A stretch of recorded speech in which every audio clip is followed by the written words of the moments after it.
Hello, my dear viewers. Welcome back to my channel. Hope you guys are doing good. Present ఈ video topic తెలుసు అనుకుంటారా? So రీసెంట్గా Telangana government వాళ్ళు conduct చేయబోయే pharmacist grade 2 post సంబంధించిన hall ticket download చేసుకోవాల్సిందిగా official వెబ్సైట్లో అయితే మనకి లింక్స్ వచ్చేసాయి. సో చాలా మంది ఇప్పటికీ డౌన్లోడ్ చేసుకుని ఉంటారు. అండ్ చాలా మేజర్ ఫేస్ ఇష్యూ ఏంటంటే డౌన్లోడ్ అవ్వట్లేదని చెప్తున్నారు. బట్ మనకి అక్కడ ప్రింట్ అనే ఆప్షన్ కూడా ఇచ్చారు. సో మనం మేబీ నెట్ సెంటర్కి వెళ్ళి ఒక జిరాక్స్ ప్రింట్ అయితే తీసుకోవాల్సింది. సో మనం లింక్ ఓపెన్ చేసిన తర్వాత అందులో మనకి మన ఈమెయిల్ ఐడి, కాంటాక్ట్ నెంబర్, అదేవిధంగా డేట్ ఆఫ్ బర్త్. సో ఏవైతే మనం రిజిస్టర్ అయ్యేటప్పుడు అప్లై చేసేటప్పుడు అప్లికేషన్ ఏవైతే మనం డేటా ఇన్పుట్ చేసామో అదే డేటా పెట్టి మనం మన లాగిన్ అయ్యి మనకు కావాల్సిన హాల్ టికెట్ మనం పొందుకోవచ్చు.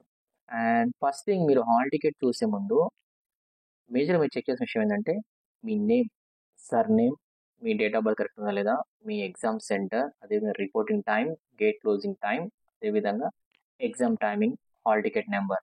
సో ఇవన్నీ కొంచెం మీ ఫోటో, ముఖ్యంగా మీ ఫోటో, మీ సిగ్నేచర్, ఇవన్నీ మ్యాచ్ అవుతుంది లేవా, ఏమైనా డిస్క్రిపెన్సీస్, ఏమైనా డిఫరెన్స్ ఉందా, ఒకవేళ ఏమైనా ప్రాబ్లం ఉన్నాయా లేవని చెక్ చేసుకోండి. సో మనకు హాల్ టికెట్ ఉందా, సరే ఎగ్జామ్ సెంటర్ చూసాం కదా నా పేరు ఉంది కానీ కాకుండా ఎవ్రీథింగ్ పర్టికులర్ ఎవ్రీ డీటెయిల్ కొంచెం చూసుకోండి, వెరిఫై చేసుకోండి. మనకు ఒక 4-5 డేస్ టైం ఉంది కాబట్టి ఏమైనా డిస్క్రిపెన్స్ అనిపిస్తే, మీకేమన్నా ఇది మిస్ అయింది, హాల్ టికెట్లో కొంచెం మిస్ మ్యాచ్ ఉందంటే ఒక కాంటాక్ట్ నెంబర్ ఇచ్చారు. నేను కాంటాక్ట్ నెంబర్ కాల్ చేసి మీకున్న డౌట్ని వెరిఫై చేసుకోండి. ఒకవేళ మీకు ఇందులో చేంజెస్ కావాలనుకుంటే లైక్ నేమ్ కానీ, హాల్ టికెట్ నెంబర్ కానీ, ఎగ్జామ్ సెంటర్ ఒకవేళ ఏమైనా తప్పు వచ్చింది అనుకుంటే క్లారిఫై చేసుకోవచ్చు. సో ఆ విధంగా ఎగ్జామ్ వెళ్ళేలోపు you can get some new hall ticket. So ఆ విధంగా ముందుగా చెక్ చేసుకోండి. అదైతే మేజర్ అప్డేట్.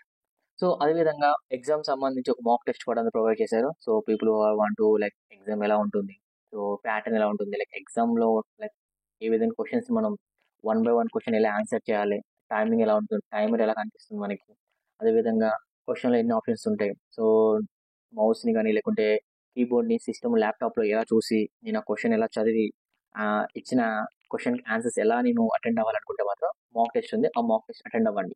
అండ్ మాక్ టెస్ట్లో మనకు మార్క్స్ ఇవ్వట్లే అంట, జస్ట్ ఒక మాక్ టెస్ట్ మీకు ఒక బ్రీఫ్ ఐడియా, లైక్ ఇక్కడ ఎగ్జామ్ పెడితే ఎలా ఉంటుంది, మీకు ఎగ్జామ్ ప్యాటర్న్ ఎలా ఉంటుంది, computer exam, so computer system based exam కాబట్టి ఆ ఎగ్జామ్ అంతా ఎలా ఉంటుంది చెప్పేసి ఒక సిస్టమ్ మొదలు పెట్టారు. సో మాక్ టెస్ట్ లాంటిది, సో ప్రొవైడ్ లైక్ అటెండ్ అవ్వండి, మీకు బ్రీఫ్ ఐడియా వస్తుంది. సో ఆల్రెడీ మీలో ఎంతమంది ప్రిపరేషన్ కంప్లీట్ చేశారు? సో మా ఫ్రెండ్ కాలేజ్ చెప్తున్నాడు హాల్ టికెట్ వచ్చింది కదా, ఇప్పుడు ఎగ్జామ్ ప్రిపేర్ అవుతా అంటున్నాడు ఇంకో 5 డేస్లో. ఆల్రెడీ కొందరు ప్రీవియస్ ఫ్యూ ఇయర్స్ నుంచి ప్రిపేర్ అయ్యి గట్టిగా ఎగ్జామ్ ఎప్పుడు పెడితే అటాక్ చేసి జాబ్ కొట్టేద్దాం అన్న కసితో అంత కాన్ఫిడెంట్గా రెడీగా ఉన్నారు కొందరు. మా వాడు క్రేజీగా ఇప్పుడు స్టార్ట్ చేసి ప్రిపరేషన్ అంటున్నాడు. సో గైస్, మీ ప్రిపరేషన్ ఎలా ఉంది? సో మీరు ఈ ఫ్యూ డేస్లో ఒక 1 month గ్యాప్లో మీరు ఫార్మసీ గ్రేడ్ 2 ఎగ్జామ్కి ఎలా ప్రిపేర్ అయ్యారు? కోచింగ్ జాయిన్ అయ్యారు, లేకుంటే మీరే సెల్ఫ్ ప్రిపేర్ అయ్యారు, యూట్యూబ్లో ఛానల్ ఫాలో అయ్యారా, బుక్స్ కొనుక్కున్నారా? అండ్ మీ ప్రిపరేషన్ ఎలా ఉంది? మీరు ఇప్పుడు రివిజన్ చేస్తున్నారా? మీ ప్రిపరేషన్ కంప్లీట్ అయిపోయిందా, లేకుంటే ఇంకా ప్రిపరేషన్ ఉన్నారా? తప్పకుండా కామెంట్స్లో కామెంట్ చేయండి. సో ప్రజెంట్ మనం అయితే మనకొచ్చిన ఏదైతే హాల్ టికెట్లో అదేవిధంగా కంప్యూటర్ బేస్డ్ ఎగ్జామ్ ఇన్స్ట్రక్షన్స్ ఇచ్చిన ప్రకారం అయితే there are some lot of like మీరు ఆల్రెడీ ఒక 25-30 మేజర్ పాయింట్స్ మెన్షన్ చేశారు. చేయాల్సిన ఇన్స్ట్రక్షన్స్ లైక్ చేయాల్సిన ఏంటిది, చేయకూడదు ఏంటి, what to do, what not to do. So everything ఇంగ్లీష్లో అదేవిధంగా తెలుగులో ఉన్నారు. బట్ స్టిల్ సమ్ పీపుల్ ఎవరైతే చదవలేదో వాళ్ళ కోసం కొన్ని ఇంపార్టెంట్ పాయింట్స్ పిక్ చేసుకున్నా. సో ఆ ఇంపార్టెంట్ పాయింట్స్ ప్రజెంట్ నేను ఇందులో డిస్కస్ చేయబోతున్నాను. సో ఫర్దర్ లేట్ చేయకుండా మన ప్రజెంట్ అయితే let's dive into the important instructions to be followed at the time of exam hall కి మనం అటెండ్ అయ్యే ముందు ఫాలో ఇన్స్ట్రక్షన్స్ ఏంటి అంటే, we all know that computer based exam on 30 of this month on Saturday వచ్చేసింది. And ఈ exam 2 session నడుస్తున్నాయి, session 1, session 2. So చాలా మంది కన్ఫ్యూజ్ అయ్యారు. సో సెషన్ డివైడ్ చేశారంటే ఒకే ఎగ్జామ్ని 2 గ్రూప్గా డివైడ్ చేశారేమో. సో మార్నింగ్ అటెండ్ అవ్వాలి, ఆఫ్టర్నూన్ అటెండ్ అవ్వాలని కన్ఫ్యూజ్ అవుతున్నారు. బట్ ద ఫ్యాక్ట్ ఏంటంటే టూ సెషన్ కింద డివైడ్ చేశారంటే చాలా మందికి ఎగ్జాంపుల్ ఒక 1000 మెంబర్స్ అటెండ్ కాబట్టి 1000 మెంబర్స్ ఒకసారి పెట్టలేరు కాబట్టి ఒక 500 మెంబర్స్కి మార్నింగ్ టైం అదేవిధంగా మీ రిమైనింగ్ 500 మెంబర్స్కి afternoon time. So batch divide చేసి 2 సెషన్గా డివైడ్ చేసి కొందరికి మార్నింగ్ కొందరు ఆఫ్టర్నూన్ కనెక్ట్ చేస్తున్నారు. బట్ మనం అటెండ్ అవ్వాల్సిన ఏదైనా ఒక సెషన్కి. సో మీకు ఇచ్చిన హాల్ టికెట్లో క్లియర్గా మెన్షన్ చేశారు. సో మీ సెషన్ 1లోనా సెషన్ 2లోనా మెన్షన్ చేశారు. సో ఆ పర్టికులర్ సెషన్కి మీరు అటెండ్ అవ్వాలి. సో ఫస్ట్ సెషన్ వచ్చి మార్నింగ్ టైం, అండ్ ఇందులో మనకి reporting time, gate closing time, exam timing, అదేవిధంగా exam start time, exam close time ఉంది. సో ఫస్ట్ సెషన్ మార్నింగ్ టైంలో ఎవరైతే మీకు మెన్షన్ చేశారో వాళ్ళు early morning 9 AM exam start అవుతుంది అండ్ 10:20 AM ఎగ్జామ్ క్లోజ్ అవుతుంది. అండ్ సెషన్ 2లో ఎవరైతే ఆఫ్టర్నూన్ అటెండ్ అవుతారో వాళ్ళకు 12:40 PM స్టార్ట్ అయిన ఎగ్జామ్ 2 PM క్లోజ్ అవుతుంది. So around 80 minutes. So 1 hour 20 minutes ఉంటుంది ఎగ్జామ్. సో ఇందులోనే మనకి ఈ టైం పీరియడ్‌లోనే మనకి అలౌట్ చేసిన క్వెషన్స్ మనం కంప్లీట్ చేయాలి. అండ్ ఇందులో వన్ మోర్ థింగ్ చాలా మంది కన్‌ఫ్యూజన్ ఏంటంటే ఆహ్, ఒక ఒక పాయింట్ మెన్షన్ చేశారు. అదేంటిదంటే నార్మలైజేషన్ ఆఫ్ స్కోర్స్. సో ఈ నార్మలైజేషన్ ఆఫ్ స్కోర్స్ అంటే ఏంటిది? దానికి అర్థం ఏంటిదని లైక్ నాకు అర్థమైనంత వరకు నేను చెప్తాను. సో ఆ పాయింట్ లాస్ట్ చెప్దాం. సో ఆ పాయింట్ లాస్ట్ చెప్పే ముందు సెషన్ చెప్పా కదా! ఫస్ట్ సెషన్‌లో ఏదో ఒక సెషన్‌ని మనం అటెండ్ అవ్వాలి కంప్యూటర్‌లో. First point. సెకండ్ పాయింట్ వచ్చి candidate must print A4 size పేపర్‌లో కలర్ పేజ్ లైక్ హాల్ టికెట్‌ని కలర్‌ఫుల్‌గా ప్రింట్ చేయాలి. So not black and white. కలర్‌లో ప్రింట్ చేయాలి. మీ ఫోటో అదేవిధంగా మీ సిగ్నేచర్ క్లియర్‌గా రావాలి. ఒకవేళ మీరు ప్రింట్ చేసిన దాంట్లో మీ ఫోటో గాని, మీ సిగ్నేచర్ క్లారిటీగా రాలేకపోయినా, లేకుంటే ఏమన్నా అసలు లేకపోయినా మీరు చేయాల్సిన పని ఏంటిదంటే ఒక 3 కాపీస్ తీసుకొని ప్రింట్ ఔట్. ఆ 3 కాపీస్ మీద మీ ఫోటో పాస్‌పోర్ట్ సైజ్ ఫోటో పెట్టి ఒక గెస్టెడ్ officer so government employee గెస్టెడ్ officer దగ్గరికెళ్ళి ఆ 3 కాపీస్ బేస్ మీద సిగ్నేచర్ తీసుకోవాలి. సో అలా తీసుకున్న హాల్ టికెట్‌ని మీరు ఎగ్జామ్ సెంటర్‌లో సబ్మిట్ చేయాలి. అలా సబ్మిట్ చేస్తేనే మిమ్మల్ని ఎగ్జామ్ సెంటర్‌కి అలౌ చేస్తారు. సో ఇది పాయింట్ 2. అండ్ థర్డ్ పాయింట్ వచ్చేసి నెక్స్ట్ పాయింట్ వచ్చేసి candidate should bring one original valid photo like Aadhaar card, pan card, so government సంబంధించిన డ్రైవింగ్ లైసెన్స్. సో ఇవి క్యారీ చేయాలి. సో అక్కడ మన హాల్ టికెట్ అదేవిధంగా మనం సబ్మిట్ చేసిన ప్రూఫ్ ఏదైతే ఐడీ ప్రూఫ్ అవి చెక్ చేసుకుని లోపలికి అలౌ చేస్తారు. సో మ్యాండేటరీ క్యారీ చేయండి. అండ్ నెక్స్ట్ పాయింట్ వచ్చేసి క్యాండిడేట్స్ ఎగ్జామ్ రిపోర్టింగ్ టైం అప్పుడే ఏదైతే మనం మెన్షన్ ఆ టైంలో మనం అటెండ్ అవ్వాలి అక్కడ ప్రెజెంట్‌లోనే. ఎందుకంటే లోపలికి అలౌ చేసే ముందు కొంచెం క్రెడెన్షియల్స్ వెరిఫై చేస్తారు. మన ఇచ్చిన హాల్ టికెట్ నెంబర్ గాని, నేమ్ గాని, డేట్ ఆఫ్ బర్త్, మనం ప్రొవైడ్ చేసిన ఏ డీటెయిల్స్ ఉన్నాయో అవన్నీ వెరిఫై చేసుకొని అదే విధంగా సేమ్ వే అక్కడ వాళ్ళు థంబ్ ఏది ఉంది కదా! సో మన బయోమెట్రిక్ తీసుకుంటారు. ఫోటో క్యాప్చర్ చేసుకుంటూ biometric left hand like thumb తీసుకుంటారు కాబట్టి ఇదంతా కొంచెం ప్రాసెస్ ఉంటది కాబట్టి కొంచెం ముందుగా వెళ్తే త్వరగా ప్రాసెస్ అయిపోతది.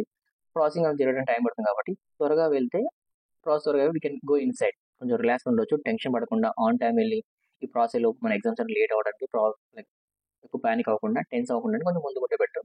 అండ్ వాళ్ళు చెప్పిన విషయం ప్రకారం 1 మినిట్ లేట్ అయినా గేట్ క్లోజింగ్ టైమ్ అలౌ చేయరు. సో 1 మినిట్ లేట్ అయినా గేట్ క్లోజ్ చేస్తారు. మనం లోపలికి ఇన్‌సైడ్ అలౌ చేయరు కాబట్టి మీరు ఇన్ని ఇయర్స్ చేసిన ప్రిపరేషన్ కష్టం లైక్ వేస్ట్ అవ్వకుండానికి ముందుగానే వీలవుతే 1 డే, 2 డే బ్యాకే ఎగ్జామ్ ఇంకా 2 డేస్ ముందుండగానే మీరు ఎగ్జామ్ సెంటర్ మీకేదైతే హాల్ టికెట్‌లో మెన్షన్ చేసారో ఆ ఎగ్జామ్ సెంటర్ ఎక్కడుంది? ఆ లొకేషన్ ఎక్కడుంది? ఆ లొకేషన్‌కి ఏ విధంగా వెళ్ళాలి? సో ట్రాన్స్‌పోర్టేషన్ ఫెసిలిటీ ఎలా ఉన్నాయి? లైక్ మెట్రో ఉందా? లేకుంటే ఎంటీఎస్ ద్వారా వెళ్ళొచ్చా? లేకుంటే బస్సు, లేకుంటే క్యాబ్ ఏమైనా ప్రొవైడ్ లైక్ నార్మల్ రోడ్స్ ఎలా ఉన్నాయి? మనం ఆ విధంగా ఆన్ టైమ్ వెళ్ళగలుగుతామా లేదా? అని చెప్పేసి ముందు 2 డేస్ ముందే చెక్ చేసుకోండి. అది బెటర్. సో ఎందుకు ఏం పర్లేదు ఎగ్జామ్ డే అనే వెళ్తా ట్రావెల్ చేస్తా అనుకుంటే లైక్ వి క్యాన్ ఒకవేళ ఆ రోజు ట్రాఫిక్ ఎక్కువ ఉండొచ్చు. లేకుంటే వీకెండ్ కాబట్టి మేబీ కొన్ని సర్వీసెస్ ఉండొచ్చు, ఉండకపోవచ్చు కాబట్టి మీరు ఆ లొకేషన్‌కి మీకు ఎగ్జామ్ సెంటర్‌కి ముందే వెళ్లి చెక్ చేసుకోండి. అది one of the thing. And నేను చెప్పినట్టు బయోమెట్రిక్ మనం తీసుకుంటారు కాబట్టి లైక్ హ్యాండ్ థంబ్ ప్రింట్స్ తీసుకుంటారు కాబట్టి ఫింగర్ ప్రింట్స్ గాని, ఫోటోస్ గాని. సో హ్యాండ్‌కి ఎలా విధంగా మెహందీ గాని, ఇంక్ గాని ఏ విధంగా లేవో కొన్ని కలర్స్ ఏమి అంటించకండి. సో మీ హ్యాండ్‌ని కొంచెం నీట్‌గా ఉంచండి. ప్లెయిన్‌గా ఉంచండి. క్లియర్‌గా కనిపించే విధంగా ఉంచండి. సో అక్కడికెళ్ళిన తర్వాత మెహందీ ఉండడం వల్ల ఒక థంబ్ ప్రింట్ బయోమెట్రిక్స్ రాకపోవడం వల్ల కొన్ని ఇష్యూస్ ఫేస్ చేశారు కాబట్టి కొంచెం కేర్‌ఫుల్‌గా ఉండండి. So people who are having some functions గాని, ఫెస్టివల్స్‌కి లైక్ ఇలా ఉన్నవాళ్ళు కొంచెం ఎగ్జామ్ అంత వరకు కొంచెం జాగ్రత్తగా ఉండండి. అండ్ అదే విధంగా ఎగ్జామ్ హాల్‌లోకి ఇవన్నీ క్రెడెన్షియల్స్ గాని, మన బయోమెట్రిక్‌గా తీసుకున్న తర్వాత నెక్స్ట్ కొంచెం చెకింగ్ ప్రాసెస్ ఉంటాయి. అవి చెక్ చేసిన తర్వాత లోపలికి అలౌ చేస్తారు. సో ఏమైనా ప్రొహిబిటెడ్ ఏవైతే కొన్ని ఐటెమ్స్ చెప్పారు కదా! సో ఆ ప్రొవైడ్ చేసిన ఐటెమ్స్ ఏమైనా మీ దగ్గర ఉన్నాయా లేవా చెక్ చేసి కూడా అప్పుడు మీకు ఎగ్జామ్ సెంటర్ లోపలికి అలౌ చేస్తారు. అప్పటిదాకా అలౌ చేయరు. సో చెప్పినట్టు కొన్ని ప్రొహిబిటెడ్ ఐటెమ్స్ ఏంటి? సో ఐటెమ్స్ ఏంటి మనం క్యారీ చేయకూడదు ఏంటి అంటే like calculator, mathematical tables, pagers, cell phones, tablet, pen drives, bluetooth devices, watch, lock tabs, wallet, handbags, writing pads, notes, charts, loose sheets, or any other gadgets or recording instruments. So ఇలాంటి కొన్ని మనకు మామూలుగా calculator గానీ, mobile phone గానీ, కొన్ని ear phones గానీ, ear buds గానీ వీటిని అలౌ చేయరు. సో ఎలక్ట్రానిక్ ఐటెమ్స్ ఏవి అలౌ చేయరు కాబట్టి ఈవెన్ వాచెస్ కూడా అలౌ చేయరు కాబట్టి ఇవేవి మీరు తీసుకెళ్ళకండి. అండ్ వన్ మోర్ థింగ్ ఏంటంటే ఒకవేళ మీరు ఇవన్నీ తీసుకెళ్ళిన తర్వాత అక్కడ నో అని చెప్పిన తర్వాత వీటిని సరే అక్కడ ఒక సేఫ్ సైడ్‌లో పెడదాం. ఒక కౌంటర్ దగ్గర పెడదాం అని కూడా అనుకోకండి. బికాస్ వాళ్ళు క్లియర్‌గా మెన్షన్ చేశారు. We are not guaranteed security facility to keep saving of valuable device or personal belongings outside the examination centre. So వాళ్ళు క్లియర్‌గా మెన్షన్ చేశారు. మీరు ఒకవేళ వాల్యుబుల్ థింగ్స్ తెచ్చుకున్నా ఇలాంటివి తెచ్చిన తర్వాత ఇక్కడ మేము సేఫ్‌గా ఉంచుతామని చెప్పేసి ప్రామిసెస్ గ్యారంటీ ఇవ్వలేం కాబట్టి బెటర్ నాట్ టు బ్రింగ్ అని చెప్పారు. అండ్ కొన్ని ఎగ్జామ్ సెంటర్ దగ్గర ఆల్రెడీ బయట కొన్ని షాప్‌లో వాళ్ళు కొంచెం అమౌంట్ తీసుకొని పెడతారు. అండ్ చాలా లైక్ కొద్దిసేపు ఒక 1 అవర్, 2 అవర్స్ వాళ్ళు ఉంచుకొని ఒక ₹20 చార్జ్ చేసి అలా సేవ్ చేస్తారు. బట్ మన నమ్మకం చెప్పలేం. ఎంతమంది నమ్ముతారో నమ్మలేం. అండ్ చాలా మంది బైక్, స్కూటీ తెచ్చుకున్న వాళ్ళు బైక్‌లో గాని, స్కూటీలో లాక్ చేసుకొని వెళ్ళిపోతారు. అండ్ చాలా వరకు క్యాండిడేట్స్ అయితే వాళ్ళ ఫ్యామిలీలో ఎవరో లేకుంటే వాళ్ళ రిలేటివ్స్‌నో, వాళ్ళ పేరెంట్స్‌నో లేకుంటే ఫ్రెండ్‌నో ఎవరో ఒకళ్ళు క్యారీ చేస్తారు కాబట్టి వాళ్ళొస్తే వాళ్ళతో పాటు వెయిట్ చేస్తారు. ఒక 1 అవర్ ఎగ్జామ్ కాబట్టి వెయిట్ చేసి వెళ్ళిపోతారు. బట్ మీరు గనుక ఒకవేళ ఒంటరిగా వెళ్లి మీరు ఒకవేళ వస్తున్నారంటే కొంచెం మీ మొబైల్ ఫోన్ గాని ఇవన్నీ కొంచెం జాగ్రత్తగా సేఫ్‌గా ఉంచుకోండి. బికాజ్ ఒకసారి లాస్ అయిందా వి కాంట్ ఫైండ్ కాబట్టి ఎగ్జామ్ సెంటర్ దగ్గర ఏదో ఒక లైక్ వాళ్ళు ప్రొవైడ్ చేస్తారు, లాకర్ ప్రొవైడ్ చేస్తారని చెప్పి ఒక థాట్స్ మాత్రం వెళ్ళకండి. జాగ్రత్త. And one of the important point ఏంటిదంటే రిప్లేస్ చేయటం. లైక్ ఇప్పుడు ఒకవేళ నీ ఎగ్జామ్‌ని వేరే వాళ్ళు రాస్తా అని చెప్పి వాళ్ళతో రాపియటం. సమ్‌వన్ గ్రాంట్ చేస్తారు. లైక్ జస్ట్ ఎగ్జామ్ రాస్తాం, మంచి మార్కులొస్తాయి. నీకు కొంచెం అమౌంట్ పే చేయి. ఎగ్జామ్ మేము చూసుకుంటాం. యూ కెన్ క్వాలిఫై అని చెప్పేసి కొందరు కొన్ని ఫాల్స్ ప్రామిస్ చేసి ఇలా చేసే విధంగా ఉంటారు. లేకుంటే కొందరు నీకన్నా బెటర్‌గా నాలెడ్జ్ ఉన్నవాళ్ళు ప్రిపేర్ అవ్వాలి నీకు రాస్తని చెప్పేసి ఆ విధంగా ఫోటో మార్చో లేకుంటే స్కామ్ చేసే విధంగా వెళ్ళాలనుకుంటారు. సో, ఇలాంటి ఎంకరేజ్ చేయకండి. ఒకవేళ మీరక్కడ చెకింగ్ చాలా స్ట్రిక్ట్‌గా ఉంటుంది కాబట్టి బయోమెట్రిక్ గాని, ఫోటో గాని, థంబ్ తీసుకుంటారు. ఒకవేళ మిస్ మ్యాచ్ అయినా లేకుంటే ఏమన్నా ఒకవేళ బై చాన్స్ ఎలైనా దొరికితే మాత్రం ఆహ్, ఎవరైతే లా ఆన్ సెంటర్‌లో దొరికిన ఆ వ్యక్తి అదేవిధంగా ఇలాంటి యాక్టివిటీని ఎంకరేజ్ చేసిన వాళ్ళని అక్కడే అరెస్ట్ చేసి లైక్ ఎఫ్ఐఆర్ వాళ్ళ మీద ఫైల్ చేయడం, లేకుంటే డిస్‌క్వాలిఫై చేయడం, లైక్ ఫర్దర్ గవర్నమెంట్ ఎగ్జామ్స్ కూడా కొంచెం రాయకుండా చేయడం అనేది కొన్ని జరుగుతాయి కాబట్టి, సో, ఇలాంటి ఎంకరేజ్ చేయకండి. మామూలుగా చిన్న ప్రైవేట్ జాబ్స్‌కి, ఇంటర్వ్యూస్‌కి చాలా మంది ఇలా మీ తరపున ఎగ్జామ్ రాయడం, లేకుంటే ఇంటర్వ్యూ అటెండ్ అవ్వడం కామన్ లైక్ మనకి ఆన్‌లైన్‌లో జరుగుతాయి. బట్ గవర్నమెంట్ ఎగ్జామ్స్‌లో మాత్రం ఇలాంటివి జరగవు కాబట్టి ఇలాంటివి జరగవు. బట్ జరిగినా వీళ్ళని ఎంకరేజ్ చేయకండి. సో, కేర్‌ఫుల్‌గా ఉండండి. సో, మీ హాల్ టికెట్ మీద మీరే వెళ్ళండి. అండ్ ఇంకోటి మీకు ఏ ఎగ్జామ్ లైక్ సెంటర్ అలాట్ చేస్తే ఆ ఎగ్జామ్ సెంటర్‌కే వెళ్ళండి. సో, వేరే ఎగ్జామ్ సెంటర్‌లో మిమ్మల్ని అలౌ చేయరు. ద సేమ్ వే సెషన్ 1 రాసినంక మార్నింగ్ సెషన్ రాసారు కదా! అదే ఈవినింగ్ సెషన్ రాద్దామని ట్రై చేయకండి. బికాజ్ ఒక్క పర్సన్ కేవలం ఒక్కసారే ఒక సెషన్ ఎగ్జామే రాయగలుగుతారు. సెకండ్ సెషన్ ఎగ్జామ్ రాయలేరు. సో, ఒకటి గుర్తుంచుకోండి. And candidates can bring 1 black or blue ball pen which is transparent. So, ట్రాన్స్పరెంట్‌గా ఉన్న ఒక పెన్ క్యారీ చేయొచ్చు. And same way transparent water bottle carry చేయొచ్చు. అండ్ మాక్సిమం ఎగ్జామ్ సెంటర్‌లో మనకి ఆహ్, వాటర్ ప్రొవైడ్ చేస్తారు. సో, వాటర్ బాటిల్ క్యారీ అవసరం లేదు. మనం 1 అవర్ ఎగ్జామ్ కాబట్టి ముందుగా వాటర్ తాగి రావచ్చు. అండ్ ఇందులో బ్రేక్ టైమ్స్ కూడా ఇవ్వరు. సో, ముందుగానే వాష్‌రూమ్‌కి వెళ్లి రండి. అండ్ ఇక్కడ మీకేమైనా డౌట్స్ వచ్చినా వాళ్ళకి లైక్ అంటే ఎగ్జామ్‌లో డౌట్స్ అంటే ఇప్పుడు ఒకవేళ సిస్టమ్‌లో మీకేమైనా డౌట్స్ ఉన్నప్పుడు సిస్టమ్ ఆన్ కాకపోయినా లేకుంటే సిస్టమ్‌లో ఏమన్నా మీరు ఎగ్జామ్ స్టార్ట్ చేసే ముందే ఏమైనా ప్రాబ్లమ్ ఉంటే ముందుగానే చెప్పండి. ఎగ్జామ్ స్టార్ట్ అయినాక ఎగ్జామ్ సంబంధించిన క్వెషన్స్ ఏమైనా డౌట్స్ ఎవరైనా క్లారిఫై చేయరు. బట్ సిస్టమ్ ఇష్యూ ఉంటే మాత్రం they can come and help you. So, అదొకటి గుర్తుంచుకోండి. అండ్ ఇంకోటేంటంటే రఫ్ షీట్. సో, అక్కడ already rough sheet exams provide చేస్తారు. మనం రఫ్ వర్క్ చేసుకోవాలని, క్యాలిక్యులేట్ చేసుకోవాలని క్వెషన్స్ ఏమన్నా ముందుగానే మీకేమైనా పాయింట్స్ ఇలా ఉంటే మాత్రం రాసుకోవడానికి ఒక రఫ్ షీట్ అయితే ఇస్తారు. మరి రఫ్ షీట్ క్యారీ అవసరం లేదు. And one more thing and exam హాల్‌లో వీళ్ళు చెప్పిన విషయం ఏంటంటే, ఇఫ్ ఒకవేళ మీరు ఎగ్జామ్ సెషన్‌లో ఎగ్జామ్ రాస్తుంటే if anything discrepancy like system issue సిస్టమ్‌లో ఏదైనా ఇష్యూ ఉన్నా లేకుంటే కీబోర్డ్స్ వర్క్ చేయకపోయినా ఇలా ప్రాబ్లమ్ ఉంటే మీరు సెషన్ 1లో ఇబ్బంది పడితే ఆ ఎగ్జామ్ కండక్ట్ చేయకుండా సెషన్ 2లో మిమ్మల్ని అలౌ చేస్తారు ఎగ్జామ్ రాయడానికి. బట్ ఒకవేళ సెషన్ 2లో కూడా మీరు ఇదే సిస్టమ్ ప్రాబ్లమ్ ఫేస్ ఒకవేళ పవర్ అక్కడ ఏమన్నా ఎగ్జామ్ సెంటర్‌లో పవర్ కట్ అవ్వడం, లేకుంటే సిస్టమ్‌లో ఎర్రర్ అవ్వడం, సిస్టమ్ స్ట్రక్ అవ్వడం, హ్యాంగ్ అవ్వడం, లేకుంటే కీబోర్డ్ పని చేయకపోవడం, మౌస్ పని చేయకపోవడం ఇలా ప్రాబ్లమ్ ఫేస్ అయితే you will faces scenarios session 2 కూడా ప్రాబ్లమ్ అయితే విల్ గో ఫర్ మీకు ఒక పర్టిక్యులర్ డేట్ మెన్షన్ చేస్తారు. ఆ పర్టిక్యులర్ డేట్‌లో మీకు పర్టిక్యులర్ డేట్‌కి మీకు ఎగ్జామ్ కండక్ట్ చేస్తారు. So, no need to panic. And but మీరు ఎగ్జామ్ స్టార్ట్ చేయకముందే మీ దగ్గర సిస్టమ్‌ని కొంచెం చెక్ చేసుకోండి. కీబోర్డ్ గాని, మౌస్ గాని ఎవ్రీథింగ్ వర్క్ అవుతుందో లేదో చెక్ చేసుకొని ఎగ్జామ్ స్టార్ట్ చేయండి. అండ్ ఎగ్జామ్ స్టార్ట్ చేసే మధ్యలో కూడా మీకేమైనా ప్రాబ్లమ్ ఉంటే మాత్రం రైజ్ చేయండి. అంతేగాని మేబీ కామన్ అనుకుని మాత్రం చేయండి. ఎందుకంటే ఒకసారి ఎగ్జామ్ అంతా కంప్లీట్ అయిన తర్వాత ఒకసారి క్వెషన్ లైక్ ఒకసారి సబ్మిట్ అవ్వచ్చు, సబ్మిట్ అవ్వకపోవచ్చు. సిస్టమ్ ఎర్రర్ ఉంటాయి కాబట్టి. సో, ముందుగానే సిస్టమ్‌ని మంచిగా చెక్ చేసుకొని వర్క్ అవుతుందా మంచిగా సాఫ్ట్‌వేర్‌లో చూసుకొని you can proceed exam proceed అవ్వండి. And one more the last thing ఏంటిదంటే ఎగ్జామ్ అంతా కంప్లీట్ అయిన తర్వాత మీకేదైతే హాల్ టికెట్ ప్రొవైడ్ చేస్తారో ఆ హాల్ టికెట్‌ని జాగ్రత్తగా ఉంచుకోండి. బికాజ్ ఇదే హాల్ టికెట్ నెక్స్ట్ మీకు ఫర్దర్ ఇంటర్వ్యూ పర్పస్ గాని లేకుంటే మీరు రిక్రూట్‌మెంట్ పర్పస్ అంతా అయిపోయేంత వరకు ఈ hall ticket major role play చేస్తుంది కాబట్టి హాల్ టికెట్స్ అది సేఫ్ సైడ్‌గా ఉంచుకోండి. సో, ఎగ్జామ్ రాసాక అయిపోయింది హాల్ టికెట్‌ని పడేయకండి. సరేనా? సో, ఎగ్జామ్ అయిపోయిన తర్వాత కూడా మిగతా ప్రాసెస్ కూడా హాల్ టికెట్ చాలా ఇంపార్టెంట్ కాబట్టి హాల్ టికెట్‌ని అదే విధంగా క్యారీ చేయండి. అండ్ ఈ ఎగ్జామ్ 80 మినిట్స్ వరకు ఉంటది కాబట్టి 1 అవర్ 20 మినిట్స్ ఉంటది కాబట్టి అప్పటి వరకు మీరు మాక్సిమం ప్రతి క్వెషన్ చదవండి. ఆన్సర్ లైక్ అటెంప్ట్ చేయండి. అండ్ ఇక్కడ నెగెటివ్ మార్క్ లేదు. మనకు plus point. So, negative mark లేదు కాబట్టి మీకు క్వెషన్ ఒకవేళ డౌట్ ఉన్నా ఆ క్వెషన్ లాస్ట్‌కి అటెండ్ అవ్వాలనుకున్నా అటెండ్ అవ్వండి. సో, ఒకవేళ బై ఛాన్స్ 50-50 ఛాన్స్ ఒక క్వశ్చన్ ఆన్సర్ రైట్ అయితే యుల్ గెట్ ఎ పాయింట్. కాబట్టి మార్క్ వస్తుంది కాబట్టి, అరే నెగిటివ్ మార్క్ ఇలాంటి లేదు కాబట్టి, నాకు తెలియదు కాబట్టి అటెండ్ అవ్వకుండా ఉండకండి. మ్యాక్సిమం ఏదో ఒక ఆప్షన్ సెలెక్ట్ చేసి రండి. అండ్ మీరు టైం అయిపోయిన తర్వాత ఎగ్జామ్ టైం అయిపోయింది ఆటోమేటిక్గా యూనో ఎగ్జామ్ అనేది సబ్మిట్ అవుతుంది. అండ్ ఒకవేళ మీరు సబ్మిట్ చేసిన తర్వాత మీరు టైం మిగిలిన ఒక 20 మినిట్స్ ఉన్నా మిమ్మల్ని బయటకు పంపించారు. బికాస్ ఎగ్జామ్ అంతా కంప్లీట్ అయిన తర్వాత మీ ఎగ్జామ్ కంప్లీట్ అందరూ అయిపోయిన తర్వాతనే allow to go out. And చాలా మంది ఆల్రెడీ ప్రీవియస్ చాలా మంది కాంపిటేటివ్ ఎగ్జామ్ రాసిన వాళ్ళకు ఎక్స్పీరియన్స్ ఉన్న వాళ్ళకు they know how to exam సెంటర్కి ఎలా వెళ్ళాలి, ఏం ఫాలో అవ్వాలి, ఏం ఫాలో అవ్వద్దు, ఏం చేయాలి, ఏం చేయకూడదు అనేసి ఉంటుంది. ఆల్రెడీ కాంపిటేటివ్ ఎగ్జామ్ రాస్తూ ప్రీవియస్గా ఆల్రెడీ ఎగ్జామ్ అటెండ్ అయ్యే వాళ్ళకి తెలుస్తుంది.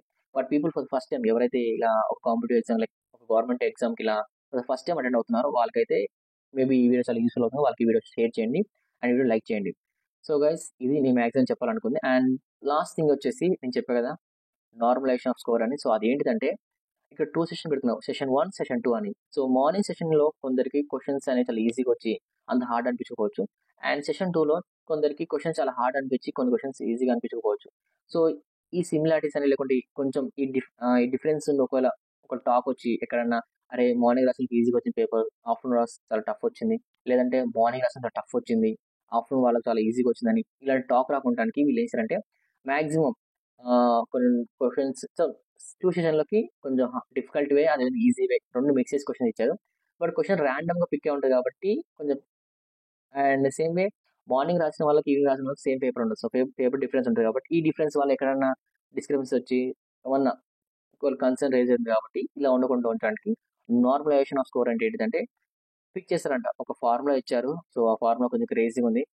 GIST ప్లస్ మా GTA and GIST bracket by STA and SAST into marks obtained by the candidates in a session. So ఇలా ఇచ్చారు కదా. సో ఈ average marks of top 0.1% candidates అలా అంటే ఏంటిదంటే సో మ్యాక్సిమం అటెండ్ అయిన వాళ్ళు సెషన్ 1లో ఎంతమంది hard questions easy question attend చేశారు అండ్ సెషన్ 2లో కూడా ఎంతమంది hard questions easy question attend చేశారని ఇవి రెండు చెక్ చేసుకుని వాళ్ళు ఎంత మార్క్స్ స్కోర్ చేశారు అనేసి సమ్ కొంచెం అలా క్యాలిక్యులేషన్ చేసి దాన్ని బేస్ చేసుకుని స్కోర్ అనేది లైక్ ఇస్తారంట. సో ఆ విధంగా కొంచెం ఫార్ములా అయితే ఒకటి ఉంది. సో దీని గురించి ఈ నార్మలైజేషన్ ఆఫ్ స్కోర్ గురించి మీకు ఎంతమందికి అర్థమైంది అండ్ మీకేమైనా తెలిసి తప్పకుండా కామెంట్ చేయండి. అది చాలా యూజ్ అవుతుంది. సో ప్రజెంట్ అయితే మీరు టెన్షన్ పడకండి, ప్యానిక్ అవ్వకండి. సో ప్రజెంట్ నేను చెప్పిన పాయింట్స్ అయితే అవే పాయింట్స్ని కొంచెం గుర్తుంచుకొని మ్యాక్సిమం ఫాలో అయ్యి మీ ప్రిపరేషన్ ఎంతవరకు అవుతుందో ఆ preparation best give your best 100% మీరు ఇవ్వడానికి ట్రై చేయండి.